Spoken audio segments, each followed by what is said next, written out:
Welcome to the Thinking Practitioner Podcast, a podcast where we dig into the fascinating issues, conditions, and quandaries in the massage and manual therapy world today. I'm Whitney Lowe. And I'm Tel Luca. Welcome to the Thinking Practitioner. And welcome to the Thinking Practitioner Podcast, where Books of Discovery has been a part of the massage therapy and bodywork world for over 25 years. Nearly 3,000 schools around the globe teach with their textbooks, e-textbooks, and digital resources. Books of Discovery likes to say learning adventures start here, and they find that same spirit here on the Thinking Practitioner Podcast, and are proud to support our work, knowing that we share the mission to bring the massage and bodywork community thought-provoking, enlivening content that advances our profession. Instructors of manual therapy education programs can request complimentary copies of Books of Discovery textbooks to review for use in their programs. So please reach out at booksofdiscovery.com, and listeners can explore their complete collection of learning resources for anatomy, pathology, kinesiology, physiology, ethics, and business mastery at booksofdiscovery.com, where Thinking Practitioner listeners can save 15% by entering Thinking at checkout.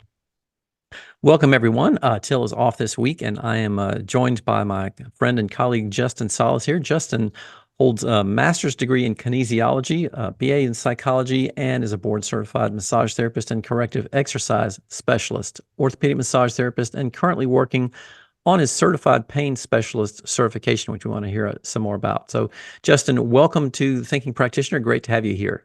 I'm happy to be here. This is fantastic. Yeah, so I read a little bit in there, but tell me a little bit about your background, how you got into doing what you're doing. You've gone into some interesting little pathways there. Yeah, so I was actually a music major back in college, undergrad, and I wish someone had told me somewhere along the ways that maybe music should just be a hobby and not a career. So about 2.5 years in, I realized music should be a hobby and not a career. Yeah. We share that background, we've talked about that before. Yeah. That's fun. We got to jam sometime. Yeah. And then I fell into psychology. My roommate at the time was taking I went to the Evergreen State College, which is basically like elementary school for adults. So it's all interdisciplinary. So it was one class that was taught by a philosopher, a biologist, and a psychologist. And it was about just health and human development. Mm-hmm. And that really kind of set me down the pathway of health sciences and working with kind of getting people well. And did my studies in psychology, also something we have in common. That's right, yeah. But then when I graduated, I wasn't quite sure what to do with myself next. And at the time, my wife was working as the front desk at a massage school while she was getting her grad degree. So I just kind of started hanging out there and ended up in massage program and kind of slowly worked my way through that. Graduated by massage education, started doing kind of sports rehab primarily. That led me to doing strength training certifications. Led to getting a master's degree in kinesiology, led to dealing with people with pain, started studying pain. So it's kind of been just like a very slow kind of growth and evolution over 15 years now. Yeah. Tell me a little bit about this, because, a lot of people ask me all the time, like, should I go get an advanced degree? What should I do to, further my education? And you are one of the few people who have really done that at the graduate level in our field. Tell me a little bit about, your thoughts in terms of what led you to pursue that master's in kinesiology, and how does that integrated with what you're doing with massage? Yeah, so I was an athlete my whole life. Stopped taking it super seriously in about high school when I went to a little artsy high school. That's where I started playing music.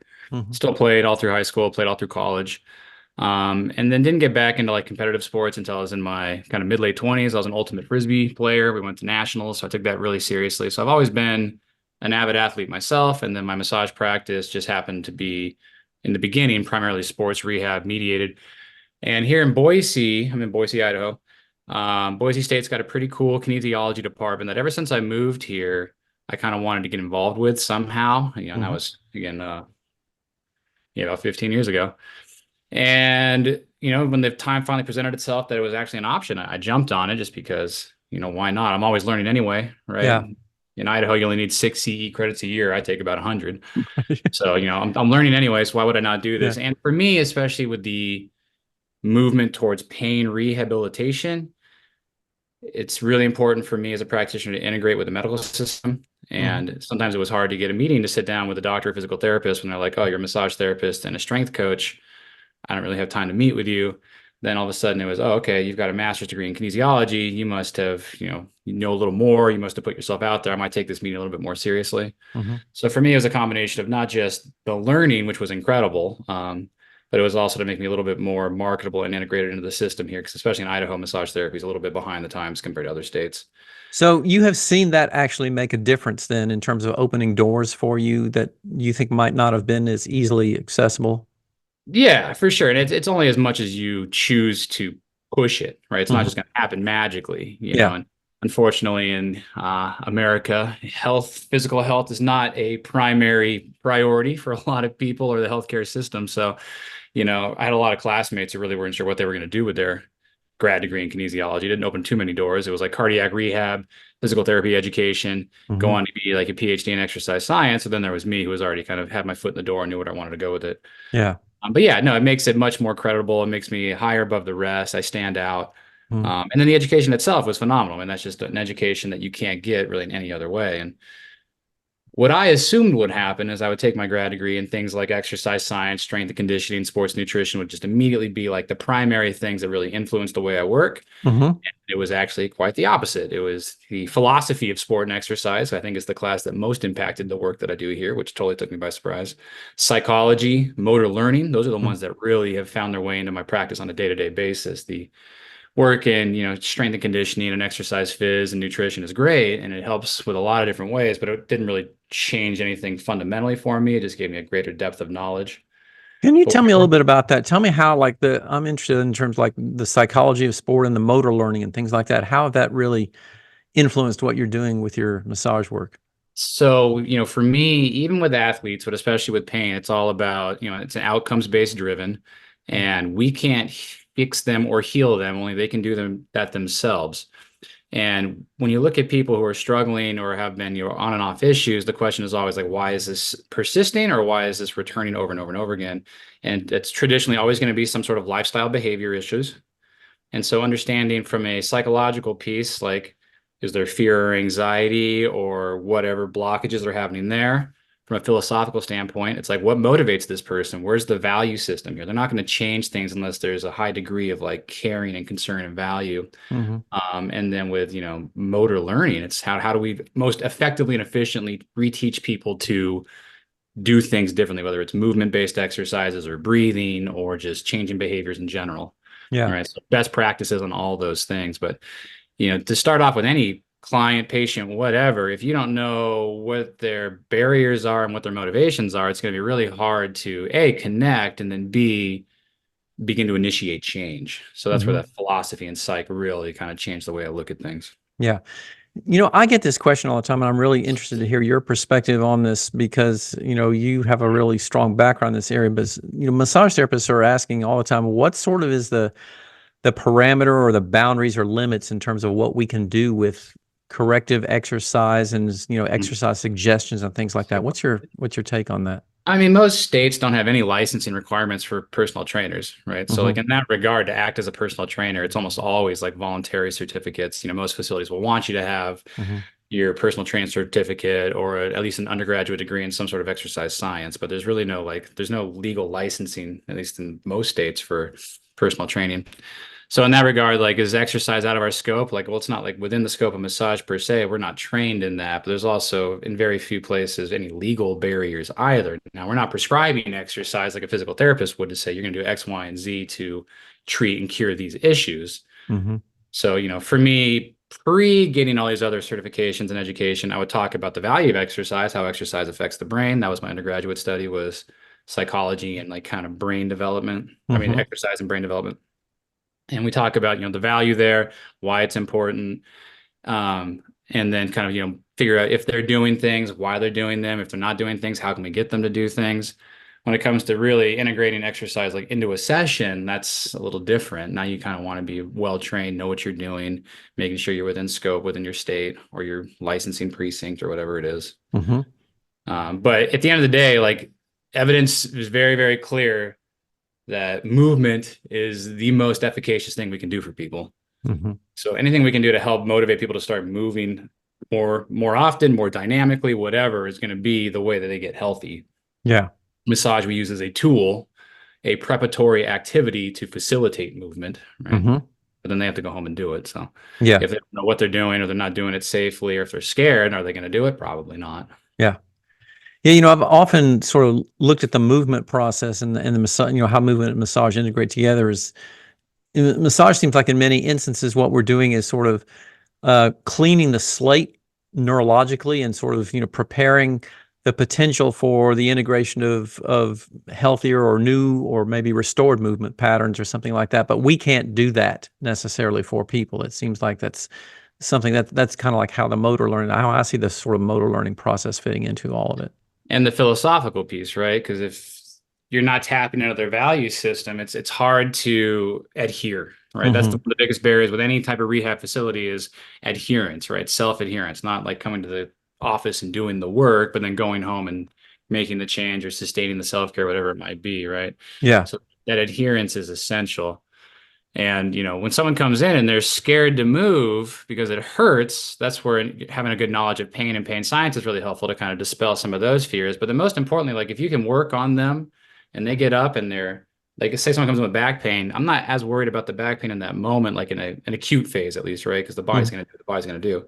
But if they can move a little better, if they're a little less worried, if they're taking a deeper breath, then they're going to heal themselves faster. They're going to Mm-hmm. be less scared to do things. And then the more they do, the better they're going to feel. Yeah. So using massage really is that tool to either, increase range of motion or decrease, like you said, working on that sensory down regulation, Mm-hmm. opening up movement pattern, whatever it might be. Yeah. Yeah. So I want to talk a little about, you are currently doing this certified pain specialist certification, and I want to hear a little bit more about that process and how you've alluded to this a couple of times of looking at and speaking with people about pain. How has that sort of influenced your work?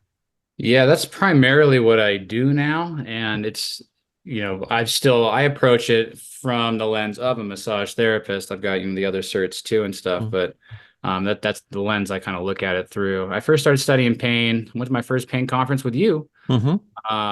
What year was that? I'm thinking like 2017? 17. I Yeah, think it something was, like that. 16, 17. Yeah. So, for the past, 6, 7, 8 years, that's kind of been my primary focus. It hasn't been on hands-on technique so much. It hasn't been on exercise or stuff like that. It's been on pain science, pain research, pain rehab. Mm-hmm. And, that was the San Diego Pain Summit, which was a phenomenal resource. And they're kind of on hiatus right now, but they've still got access to all their video libraries if you're interested in learning more. Yeah.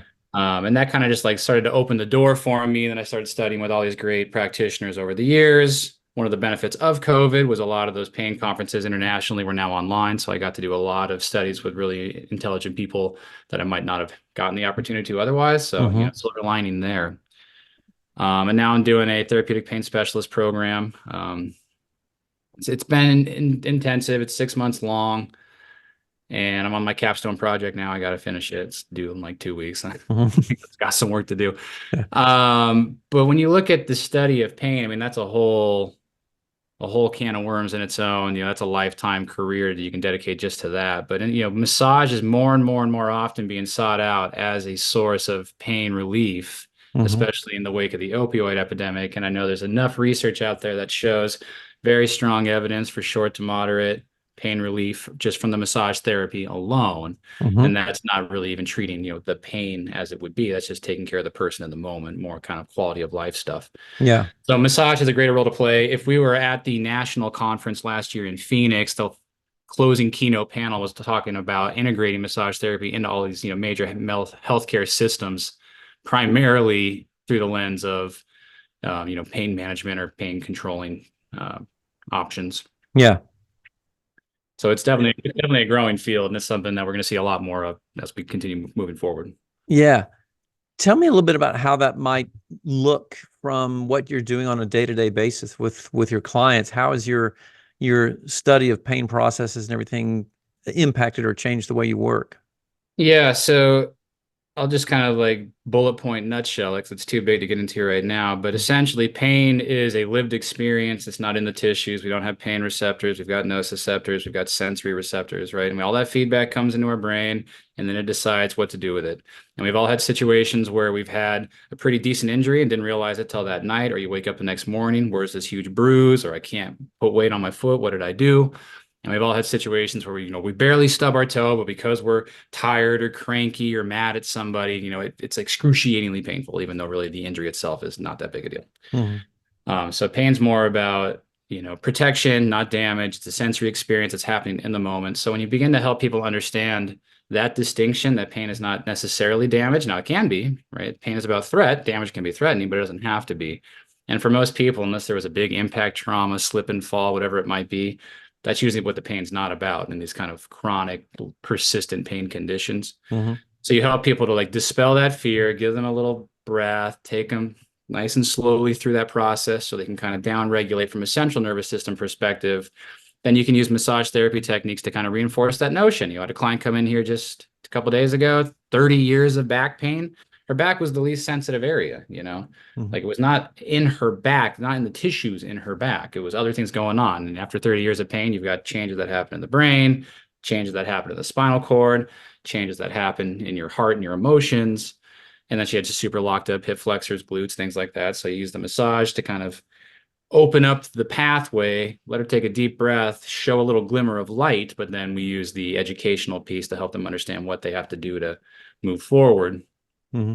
And so that's kind of, for me, it's the nice thing about it is it takes pressure off the hands, right? So if I'm doing full client work weeks, which most weeks I'm doing if I'm not traveling teaching, it's nice to just have a little less stress on the body because we spend a lot more time doing the educational piece, safe foundational movement piece, some massage therapy as well. Yeah. Tell me a little bit about the whole educational strategy, because I've been interested to watch this whole trend with this sort of the bubble or fascination with pain science education in the clinical treatment room with so many people, and it seemed like there was, I'm not going to say fad, but there was definitely a huge interest in for a short period of time, especially in the teens, probably the 20 teens, when we saw this really evolve. And then I think there was a little bit of backing off that I sensed from some of that after a lot of people were recognizing there's some real challenges in trying to teach people who don't know anything about physiology some of the complexities, because I think some of the practitioners kind of went overboard in trying to overload Yeah, people with pain information sometimes. that's definitely drinking from the fire hose kind of conundrum, right? Yeah. Uh-huh. And that's just experience, just like any other type of intake or education or outtake that you Yeah. just get over time. The more you know, Mm-hmm. right? Just like you're an educator, you get this, right? The more condensed you can create a presentation and get the message across. When you're Yeah. when you're familiar with the material, but it's not deeply set, you don't have all the foundational stuff, it's hard to really kind of like grab the little pieces that this person's really going to latch onto. Yeah. And I've definitely been that person who like the session ends and I'm like, dude, I flooded them. Uh-huh. They walked out of here just like, deer in the headlights. Now, I do follow up every appointment with an email that has links to YouTube videos, me demoing things, stretches or self-care, whatever it might be. So I let them know right in the beginning, like, you do not have to memorize all this. Now this is interesting. Yeah, I want to tell me more about this. You're doing this with your clients, sending them the resources after your time with them based on kind of like what Sometimes you did in there. before. So sometimes before, if I know we're dealing with a complicated pain, someone calls me and I talk to them on the phone, like if I'm the one who interacts with them and I'm like, okay, they've had, 20, 30 years of pain. They've seen all these doctors. No one's gotten them well. Anything I can do to like kind of, pre-educate them like you would for a conference or a class, Uh-huh. right? Look at these foundational things so that way when we're in the class together, we don't have to worry about going over the super basics. We can dive into the meat of the material. Yeah. I'll send them one or two, maybe short, easy links of, smart people saying smart things. So then when they come in, we've already kind of laid a light layer of foundation, which opens up a little more space to kind of work around it. Because everyone's different. Yeah. You don't know what metaphor they're going to respond to. You don't know if their pain is centrally mediated or peripherally mediated, or it's just a pulled muscle. Like, Mm-hmm. so, you can't really tell until you're really in the session talking with them. But anything you can do to kind of make them feel, like they've got a little foundation before they come in, ideally, but then definitely following up. Because if you've ever taken a class and it's brand new material, it doesn't matter what the content is. If it's too much, it just Right. you Yeah. flood, right? Yeah. So I say to them, don't worry about it. We're going to take notes if you want to, ask questions as we go. I will send you an email when we're done that highlights just a few key bullet points. And I usually send 2 or 3. Mm-hmm. Right, let's be a little less still. Let's introduce some of these movements, work on your hydration. Remember that, pain is not damage. You're not broken. You just hurt. Take a deep breath. And I'll just leave them with a few little nuggets Mm-hmm. and then some video links of like smart pain researchers saying things in fun, cute, funny ways, or me demoing little movements and wiggles and things like that, just so they've got that. They start to build a little library of care. Yeah. So what do you do with the person who's pretty convinced that there is a particular problem with him because let's say they've seen a scan, they've, been told by so and so different practitioners or people that, They've this been is what's wrong told with them, all the things. Yeah, yeah. Yeah. I believe that, and it's really frustrating. Half of what I do in the pain management world is usually dispel misinformation. Whether the misinformation came from Dr. Google or somewhere else on the internet, TikTok these days, good Lord, people come in here all the time. Like, I saw this TikTok video, this person said this thing, it's what I've got. And I'm like, Oh oh, man, yeah. I'm like, well, maybe, but let's talk about reality here.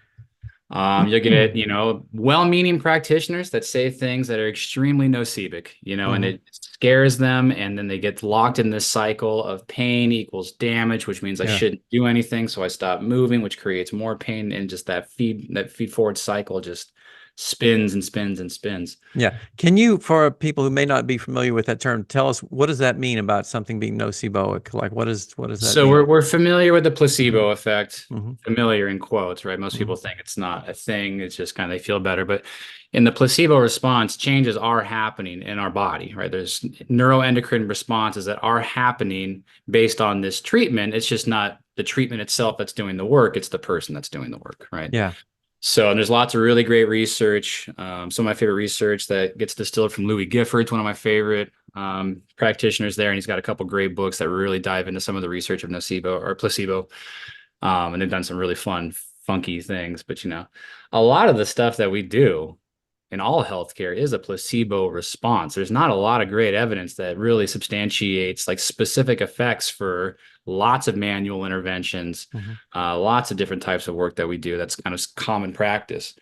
On the flip side of the coin, however, is the nocebo effect, which is actual negative changes happening within our bodies neurophysiologically in response to, again, something that should be benign, right? My words aren't actually physically hurting you, but I could say something stupid and now you're scared and in more pain or have increased anxiety and stress or whatever it might be. Yeah. I've got a whole class that just talks about like, let's look at the ways we communicate with people verbally, visually, marketing, your office, your uniforms, whatever, and say, what message are you sending this person? Is it actually going to be enhancing outcomes or is it potentially causing conflict and reduced outcomes? So in the beginning, it's just listening to their story and where they've come from and what they've been told. And then you need to validate their reality because it's real, but then you also want to help them kind of find a new path forward. Yeah. And that's a lot of client rapport. It's working together as a team. It's not me talking down to them, but they need to get a little dose of reality to help them break whatever cycle they're in. So what about those instances where like there is something that is, let's say, tissue based, the muscle strain, the ligament sprain or something like that. So, how do you kind of make those distinctions and talk with people about those? In the pain world, they'll kind of like lump things into three kind of main categories. They'll call it like nociceptive, which is what this would totally be. And this is what we see almost always in our massage practice. And this is the kind of stuff that, bread and butter kind of work, right? Back cramping, hamstring pull, Achilles issue, whiplash, something like that, right? In those situations, the pain usually matches like the provocation, right? They exercise a little bit, it hurts a little more. They rest, it feels a little bit better. Yeah. You poke on it, it hurts reasonable based on the amount of pressure, right? And in that kind of work, it's like, yeah, let's get in there. Let's do some massage. Let's stretch them out, work on some range of motion, whatever it might be. If there's a light tear in there, that's just going to take a little bit of time to heal, and they're going to be just fine. Yeah. And that's 95% of what we see almost on a daily basis. When you look at peripheral nerve issues, it usually follows dermatomes or myotomes, right? So it's usually a pain process referring down a very kind of predictable pathway. And we can look at that whole pathway all the way from the nerve root down to, the terminal ends and say, do we see any kind of obstructions, irritations, things like that? When you're looking at the longer term, 10, 20, everything hurts. It doesn't follow any real patterns. It hurts way more than it should based on the light little bit of pressure I'm giving you. It hurts at night when you're not doing anything. Like all those things start to really indicate that there's more like central nervous system or peripheral nervous system changes. And that really completely changes the way we work with this person. Just going in there and loosening things up really isn't going to do much big picture, right? It can feel good in the short term, super. Yeah. But at that point, we're looking at a lot of like brain, spinal cord, slow lifestyle behavior changes, and that's a little more complicated, and that's kind of the crux of the deep pain work. And it's just a very different presentation. You know, when someone comes in, they've got very clear pains. It hurts right here when I do X, Y, and Z. We're thinking more nociceptive tissue-based mechanical issue. It makes perfect sense, right? I was at Yesterday was Memorial Day. Everyone did the Murph workout in the CrossFit world. We're going to get people coming in this week that have like shoulder issues because of all the pull-ups and push-ups. You know, it makes sense. I did the thing, I pulled something or I tore something, helped me heal faster. Right. So then kind of there's some degree of kind of assessment and evaluation that's a key part of making that distinction for people and then driving some of those different treatment decisions. Yes, I mean, definitely a good verbal intake always first, right? I use a lot of your work all the time, differentiating between active and passive tissues and nerve tissues, right? Looking to see if you can do neurodynamic tests. Is it, test a specific nerve to see if it lights off that whole pathway. And then again, you can kind of see when it's more that central nervous system, nociplastic pain, because there's a lot of psycho-emotional baggage that kind of comes in with that also. Yeah. You know. And what's your kind of take on this? This is another one. I get this question a lot, and I think there's a lot of people that just honestly, I think mess some things up by trying to be too much eager in this area where they're not maybe quite as skilled, but that whole psycho-emotional facet of this work in terms of like how much do we tell people and talk to people about, what's going on that's not necessarily biological tissue based, but is more in the psychosocial realm, because this is certainly an area that we're not trained in as massage therapists as a general guideline. So the simple metaphor that you'll see is the water cup metaphor, right? When the cup overflows, we have symptoms, right? And those symptoms could be pain, they could be anxiety, they could be depression, they could be whatever, right? And that's how your body protects itself. It causes you to withdraw and be safe and hopefully repair and recover whatever it might be. There are a lot of different types of practitioners out there, a lot of different modalities, and some of them really pride themselves on eliciting emotional responses. And I think unless they're a trained licensed counselor or trauma therapist, like that's not a good idea. Yeah.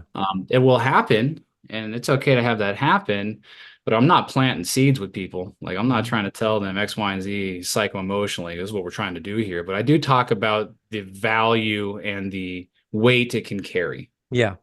Because a lot of times they don't understand that piece. Yeah. If they hate their job or their marriage is in distress or they just lost a family member. One of the clients that I just had, I think it was that 30-year pain client. She just moved here a few years ago, doesn't know a lot of people. And that's really when the pain got worse. It didn't get worse because she slipped and fell on the ice. It got worse because she went through all these huge life stress changes and it just elevated her sensitivity. Yeah. So you have to understand, if you're going to do this kind of work, how much value and weight the psycho-emotional social stuff can carry. And then you have to temper yourself to make sure that you express it in a way that's not opening up Pandora's box, because in no way are we trained to properly care for that. Yeah. And also have referrals in your network, right? So when I get someone coming in and I got a client and they got a lot of pain and I'm like, yeah, massage is maybe step 3. Like massage is not going to really push you too far right now because you need help here. Here's some options for you. It could be psychology, it could be meditation, it could be hypnotherapy, it could be faith-based care, whatever it might be, right? But they got to work on their head and their heart first before we're going to see real, like robust changes happen in the physical. Yeah. And, discerning the difference is not easy. If it was easy, we'd all do it and everyone would feel great, right? Yeah. That's the kind of stuff. That's the beautiful thing between science and art of what we do. Is you can have all the science in the world, but if you can't be a sensitive human in the presence of another, distressed human, doesn't matter how talented you are, it doesn't matter how good your techniques or skills are, like you're not going to get the outcomes you're looking for. Yeah. This is one of the ones that I've really grappled with a lot over the years because people have, frequently asked me like, well, how do you get trained in this stuff? How do you really learn how to do a lot of this stuff? And there's certainly a lot of things that you can learn, but I also think it's really important that you work on yourself to get to that place, to be able to understand how to be in that kind of therapeutic space with somebody. And that's a challenging one that doesn't really get a lot of emphasis, and there's not a real clear path for people to learn a lot of those skills. I would definitely agree. And you have to get outside of the massage profession. I mean, you can't just always be taking classes in the massage profession. Like you'll box yourself in a little bit, right? So a lot of the studies I do these days are not massage CEs. I get enough CEs, it doesn't matter. You mean there's not a magic technique that does this? I know, wouldn't it be beautiful? We'd all be great. One person would be really rich, that's how That's it right. works. Yeah. But no, that's where things, like I said, the philosophy and psych in my grad program came through, my Yeah. undergraduate Hmm. psychology. At the San Diego Pain Summit this year, the very first presentation was like a 2.5 hour kind of roundtable on validation. Yeah.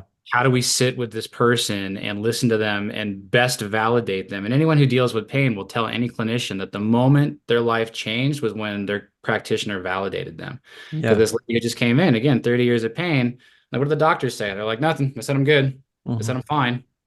I'm like, well, we know you're not fine because you can't even go hiking in the hills or pick up your grandkid anymore. So you're not fine. Yeah. You might not be broken Hmm. physically, right? But you're not fine. Yeah. And so when you get, unvalidated like that, the pain actually gets worse. The more practitioners people see, the more diagnoses they get, the pain gets worse. Hmm. So yeah, how do we best learn to hold our own emotional space so we don't take it home with us? That's what's going to lead to burnout. Yeah. But then also be super present. There's great research out there on compassion science, which is kind of phenomenal. Yeah. How do I be, as efficient and kind and compassionate as I can be? Like I said, how do I properly validate this person in a way that's super meaningful? Active communication skills, eye contact, patience and listening are kind of the key things. And again, for massage therapists, we're winners here because one of the biggest variables that medicine does not provide is time, Hmm. Yeah.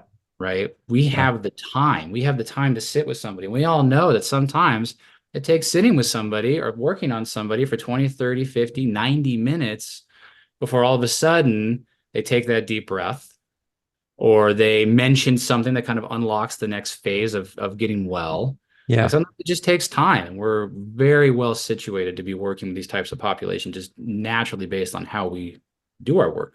Yeah. Right. Tell me, I'm curious here, and maybe you can give some advice to our listeners and the people out there. You are extremely busy with the things that you're doing. You run a clinic, you have, and I want to talk a little bit about your clinic here too in a moment. But you're running a clinic, you're doing a lot of this intensive self-study work that you're doing. You're teaching a lot. You got a lot of irons in the fire. How do you encourage people to, let's say the average busy clinician who's saying like, I'd like to learn more about this stuff, but I'm always busy with my clients. Like, how do you Yeah. fit in? How do you fit in the research and the learning and all that kind of stuff? Bags under your eyes? I don't know. You go slowly. You just Uh, go slowly. You got to prioritize. You can't do it all and you can't do it all well. So like last year, yeah. I kind of got caught exactly what you're saying. Too many irons in the fire. Hmm. And it totally overwhelmed me a little bit. It was just a little bit too much. And everything was getting done, but like I'm not a perfectionist, but I really care and it's got to get done well. And basically nothing was getting done well, except Yeah. for being, that's the one thing I was doing well was like focusing on my kid, but like Yeah. my home, like taking care of the house was getting done, B plus. Yeah. My clinic was, running, it was going, it was hanging on there, but like I wasn't like elevating it. I wasn't providing enough mentorship to the new therapists. Hmm. I was doing my studies, but like not as well as I would have liked to, right? Yeah. So it's not, don't bite off more than you can chew. Yeah. Take on one thing at a time, slowly increase and grow, figure out where your priorities are, create a priority list, right? Pluses and negatives. If you do too much, you will burn out. And then when you burn out, you're not there for anybody, especially your clients, right? And so that's not acceptable either. Yeah. So for me, I have a nice mixture. I'm really fortunate. I run the office part-time. Right now I'm doing a full-time client load. Usually I do about 15 to 18 clients a week. Right Hmm. now I'm doing more like 25. But that's just going to be temporary. Yeah. I'm not teaching too much in this moment. I'll be teaching a lot this fall. So when this fall comes around, I'll have to reduce my client load so I don't burn out. Hmm. Yeah. So doing your best to make sure that you're keeping yourself, as you mentioned before, just with the self-care piece, like you can't be there for people if you're not there for yourself. Yeah.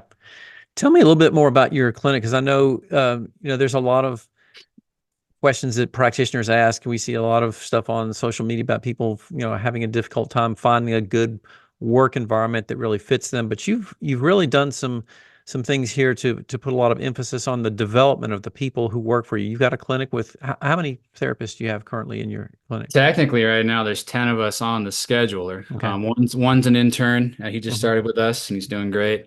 And then we've got a physical therapist that rents space from us. So we got 8 full-time, not full-time therapists. So we got 8 therapists working under the Hybrid Health name, one intern, and then a physical therapist who leases space from us, which is great because she provides visceral manipulation and craniosacral work, which we don't really do here. So Yeah. it's a nice kind of option to have. Yeah. And then my wife is actually going through, she's about to start, I'm not sure if you know this yet, but she's going to start doing her mental health counseling certification so we can start offering mental health in office as Oh, well. nice. It'll be huge Yeah. for, having a one-stop shop in quotes, right? There's always Yep. referrals to be made, but Yeah. being able to do the mind body health in one office, I think is going to be really fantastic. Yeah. But, I worked for a franchise and it was not the best experience. And I worked for a chiropractor and he shoved me in a closet and it was not the best experience. And I realized very quickly, like I never thought I'd own my own clinic, but I realized when I was really young that if I was going to do the work I wanted to do and find joy in it, I was going to have to do it on my own. Because especially here in Idaho, there was nothing. Yeah. And the mission at Hybrid Health is about our therapists. It's about providing the highest quality working environment for our therapists. And if we provide the highest quality working environment for our therapists, they in turn will provide the highest quality care to their clients. Yeah. We all know what it's like to get a massage from a therapist who does not want to be there. Yeah. And so my number one goal is to ensure they have all the tools they need, resources, products, hands-on tools, massage guns, self-care tools, whatever it would be. We've got a nice little break room with a couch and a lazy boy where they can relax when they're not working. I don't ask them to do things that aren't in their contract that we write up together. And I pay them as much as I possibly can. Yeah. So they want to be here. And I'm really fortunate that, when a therapist comes, the only reason they leave is they're eventually ready to do their own thing. Yeah. Which is fun to watch happen, right? Yeah. Because therapists go off and open up their own practices and they're doing really, really well. I got one therapist right now who's pretty close to phasing out. We're going to miss him dearly, but he is totally ready to go crush his own thing. And I'm super excited for him. So yeah, finding a place, and one of the things that happened, at least here in Idaho, our population exploded right around the COVID time. So we lost a lot of practitioners and got a lot of people. And that actually was a great thing for the working therapist because in order for businesses to keep them, they had to start taking better care of them. Yeah. I think that's kind of happened a little bit everywhere, but it definitely happened here. But yeah, don't sell yourself short, not just in the clinic you work in, but compared to other healthcare providers too. Like we offer a service that no one else offers, and our service is no less valuable than theirs are. I would argue for most people in this world, we offer one of the most valuable services. More people struggle with stress, anxiety related disorders, chronic inflammation, what have you. And one of the best things they could do for themselves and for those around them is to come in and get a monthly massage and just breathe and chill out and be cared for and get their cup filled a little bit so then they can go back out into the world. Like we really are offering a quality level of care that no one else is. Yeah. And I think when people can reconnect with that mission and with that message about what it is that we're doing, because, let's say, of course, it's, I've been there. It's a Friday afternoon, the last massage of the day. Like you're really tired. Like I'm really kind of overdoing this, but you got to remember that, that person may have waited, a month or two, and they've been waiting for this time, and they've been just knowing that this is going to really, really help them and change them. And you got to bring that A again game to make sure you don't burn yourself out. Yeah. Yeah. So, if you are overloading yourself and you do catch yourself, I got a buddy, I got a couple of buddies that do, way more hours than I think they should. And, physically they're doing just fine, but I've definitely wonder at that 7th massage of the day, are you really providing the highest quality care? At that 35th massage of the week, are you really providing that high quality care? And if you can do it, bless your heart. Yeah. We need you. I can't. Yeah. That's too much for me. Right. But yeah, it's important to keep yourself healthy, keep yourself cared for so you can be there. And if you catch yourself burning out, like for me, I go to the National Massage Conference almost every year. I go to my state conference almost every year.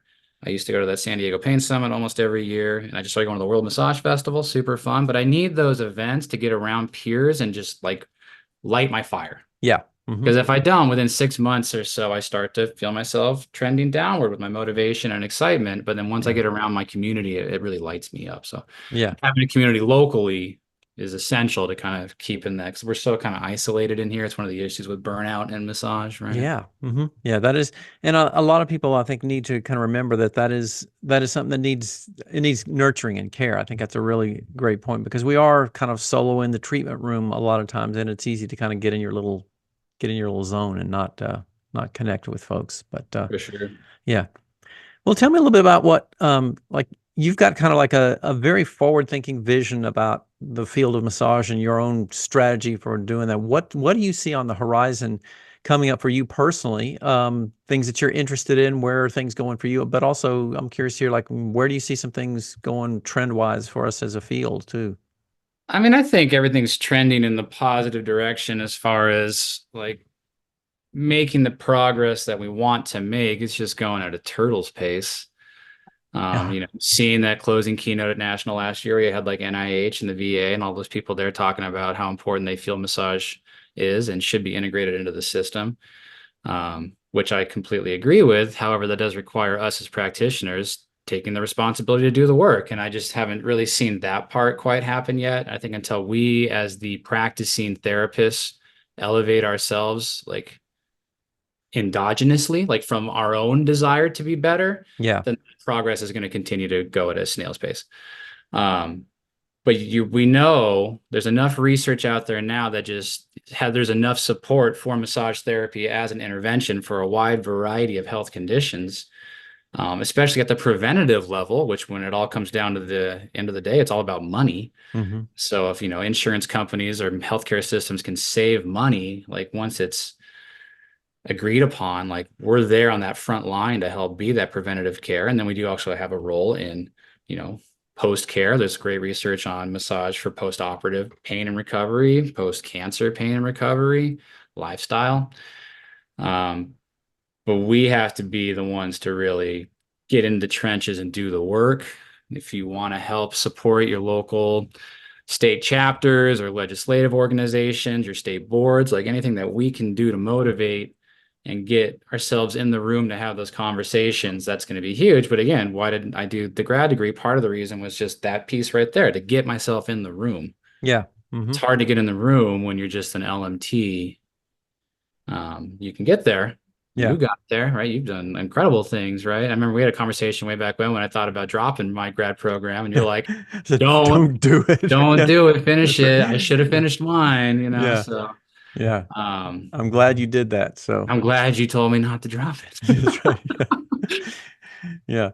So yeah, having two halfway finished master's degrees looks like nothing on paper, but like you Unfortunately, said, right? Even though yeah, like it's just a thing on paper and it's silly. And yes, like I said, the studies were great, but at yeah, the end of the day, I could have done those studies technically on my own. mm-hmm. Would I have? I don't know, but I could have. Yeah, But what I wouldn't have gotten is Master of Kinesiology, which is now all of a sudden maybe I get that invitation that I wouldn't have gotten to before. exactly.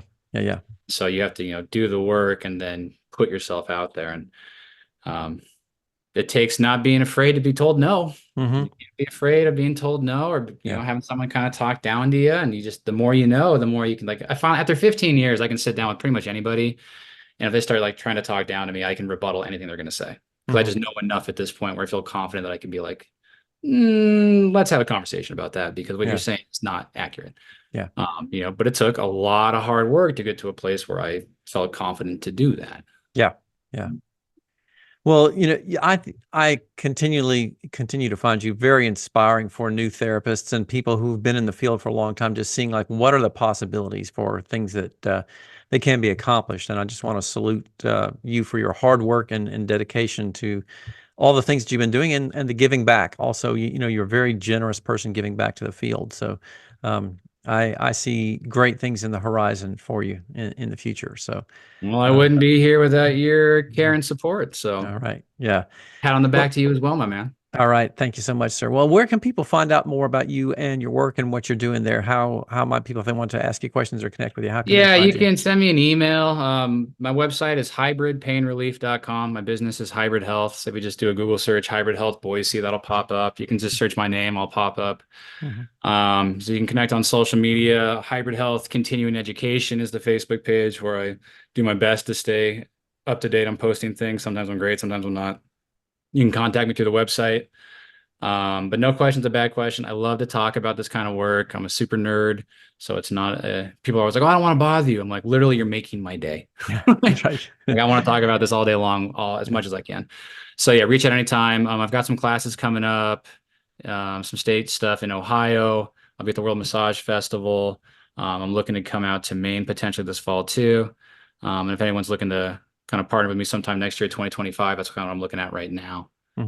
My classes, I teach hands-on classes, but the stuff I love to teach is more the contextual work that happens around the massage table, not on the massage table. So it's, the communication piece, it's the psychosocial pain science piece. Those are the things that I think are really not getting the attention they deserve because they're not quite as sexy. Yeah. You want to learn the cool technique. I get it. But if you don't know how to critically think, that's why I love your program, Whit. Any one of my new therapists, I immediately sign up for your program. I sent you an email for a new intern. I want you to get set up for your spine class for him. Yeah. If you can't critically think, if you don't really know what you're working with, doesn't matter how good your technique or your skills are if you're not applying them appropriately. So I think that's a piece that, people recognize as important, but then don't give the emphasis I think it deserves. And at the end of the day, I think it deserves most of the emphasis because there's no evidence that supports one technique or modality being significantly better than another. It's about how do I work with the person in front of me? Yeah. People-centered care, man. Person-centered care. Yeah. All right. Thank you, Justin, so much for hanging out with us today. I really appreciate your coming here and joining us. The Thinking Practitioner podcast is supported by ABMP, Associated Bodywork and Massage Professionals, and ABMP membership gives professional practitioners like you a package including individual liability insurance, free continuing education, and quick reference apps, online scheduling, and payments with Pocket Suite, and much more. And ABMP's CE courses, podcast, and Massage and Bodywork magazine always feature expert voices and new perspectives in the profession, including from Till and myself. Thinking Practitioner listeners can save on joining ABMP at abmp.com/thinking. I want to say again, thank you to all of the listeners for hanging out with us today. Hope you got some good insights from our discussions. You can stop by our sites for the video, show notes, transcripts, and any extras. You can find that over on my site at academyofclinicalmassage.com and over on Till's site at advanced-trainings.com. If you have comments, questions, or things that you'd like to hear us talk about, just record a short voice memo or send us an email to info@thethinkingpractitioner.com, or look us up on social media. You can find Till under his name, Till Luca, and me also under my name on social, Whitney Lowe. And we'd be happy to have a conversation with you there. If you will, please rate us on Apple Podcasts. It does help other people find the show. And you can hear us on wherever you happen to listen, Spotify, Apple Podcasts, wherever it happens to be. Please do share the word, tell a friend, and we'll see you in the next episode.